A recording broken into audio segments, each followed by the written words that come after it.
पाठबहार हिंदी चतुर्थ श्रेणी का 11वां पाठ जो है वृक्ष की गवाही। चाणक्य का नाम भला किसने नहीं सुना होगा। सम्राट चंद्रगुप्त के महामंत्री थे चाणक्य। उनकी सूझबूझ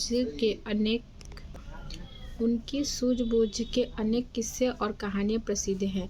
कहा जाता है कि एक बार सम्राट चंद्रगुप्त के दरबार में एक बूढ़ा किसान रोता रोता आया और बोला, महाराज, मैं तो लूट गया, बर्बाद हो गया। मेरा मित्र शीलभद्र मेरा सारा जमा धन हड़प गया। चंद्रगुप्त बोले, साफ साफ कहो, क्या बात है। वह कहने लगा, महाराज, मैं एक गरीब किसान हूँ। मेरा नाम पंचानन है। कुछ समय पूर्व मैं तीर्थ यात्रा पर निकला था। जाते समय मैं अपना सारा जमा धन अपने मित्र के पास रख कर गया था। मैंने कहा था कि तीर्थ यात्रा से लौटने पर ले लूँगा, परंतु अब वापस आने पर मेरा वह मित्र मुझे पहचानता भी नहीं। कहता है, कौन सा धन, कैसा धन, मैंने तो तुम्हें भले कभी देखा ही नहीं। महाराज, मैं क्या करूं, मेरे साथ न्याय कीजिए। महाराज ने पूछा, तुम्हारा धन कितना था। किसान बोला, महाराज, 5,000 सिक्के। महाराज ने पूछा, क्या तुमने अपने मित्र के साथ कोई लिखा पढ़ी की थी। क्या तुम्हारा कोई गवाह है।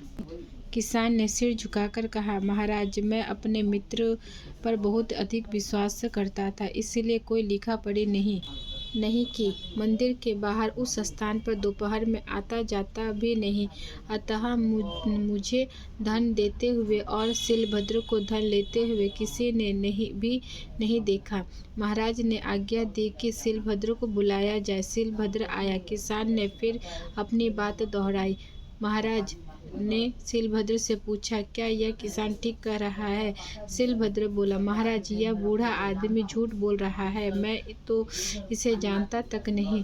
किसी अनजान व्यक्ति का धन भला मैं अपने पास क्यों रखता, वह भी बिना किसी लिखा पढ़ी के। इन महाशय को तो मैंने आज पहली बार देखा है। ये किस मंदिर का जिक्र कर रहे हैं। मैं तो उस मंदिर को जानता भी नहीं, फिर वहां जाने की बात तो बहुत दूर की है। महाराज ने महामंत्री चाणक्य की ओर देखा। महामंत्री ने उन दोनों को अगले दिन सुबह दरबार उपस्थित होने का आदेश दिया। चाणक्य ने महाराज से कहा, आप इस मुकदमे का फैसला मुझ पर छोड़ दीजिए, मैं स्वयं न्याय करूंगा। सुबह होते ही दोनों सभा में उपस्थित हुए। दोनों ने अपनी अपनी बात दोहराई। महामंत्री ने किसान से पूछा, तुमने मंदिर के बाहर किस स्थान पर धन दिया है। वह बोला, महोदय, मंदिर के बाहर एक पीपल का पेड़ है, उसके चबूतरे पर शीलभद्र बैठा था, वहां मैंने उसे धन दिया था।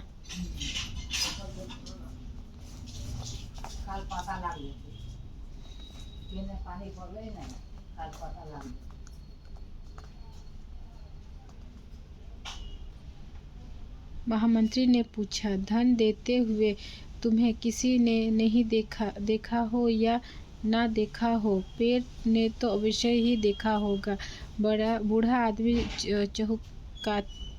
चकुचाते हुए बोला, जी महामंत्री।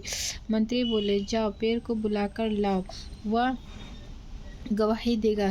हिचकाते हुए किसान पेड़ को लेने चला गया। सुबह से दोपहर होने को आई, परंतु किसान लौटकर नहीं आया। शीलभद्र बैठे बैठे परेशान हो गया। महाराज ने पूछा, क्या मंदिर बहुत दूर है, जो बूढ़ा आदमी अभी तक नहीं आया। भूख प्यास और गर्मी से परेशान झलझलाया हुआ शीलभद्र बोला, महाराज, मंदिर तो कोई ज्यादा दूर नहीं है। मैं इतनी देर में मंदिर तक 20 चक्कर लगा सकता था, लेकिन वह आदमी गया हो तब ना। वह तो बहुत झूठा और पाखंडी है, जरूर घर जाकर खा पीकर आराम कर रहा होगा।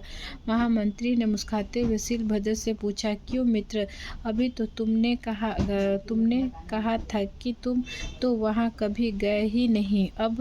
तुम अब कैसे कह रहे हो कि मंदिर पास ही है। निश्चय ही वह बूढ़ा किसान सच कह रहा है और तुम झूठ। तुमने अवश्य ही धन उसका धन हड़प लिया है। अब अपनी इच्छा से उसका धन वापस कर दो, नहीं तो राजदंड की भागी बनोगे। शीलभद्र स्वयं अपनी बात के जाल में फंस चुका था।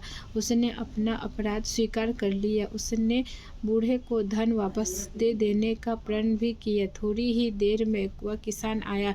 वह बहुत ही थका थका सा लग रहा था। वह बोला, महोदय, मैंने पेड़ से बहुत अनुनय विनय की, परंतु वह गवाही देने नहीं आया। महामंत्री चाणक्य ने कहा, नहीं, वह आया था, पर वह गवाही देकर चला गया। तुम्हारा मित्र शीलभद्र मान गया है कि उसने तुम्हारा धन लिया था। अब वह वापस देने को तैयार है। इस प्रकार चाणक्य ने अपने बुद्धि कौशल द्वारा बिना प्रमाण एवं साक्षी के दूध का दूध और पानी का पानी कर दिया। शब्दार्थ है गवाह का, जिसने घटना को होते हुए देखा हो। महाशय, भला आदमी। उपस्थित हाजिर। राजदंड, राजा द्वारा दी गई सजा। अपराध, दोष, अनुनय विनय, प्रार्थना करना या गिड़गिड़ाना। प्रमाण, सबूत, साक्षी, गवाही देने वाला।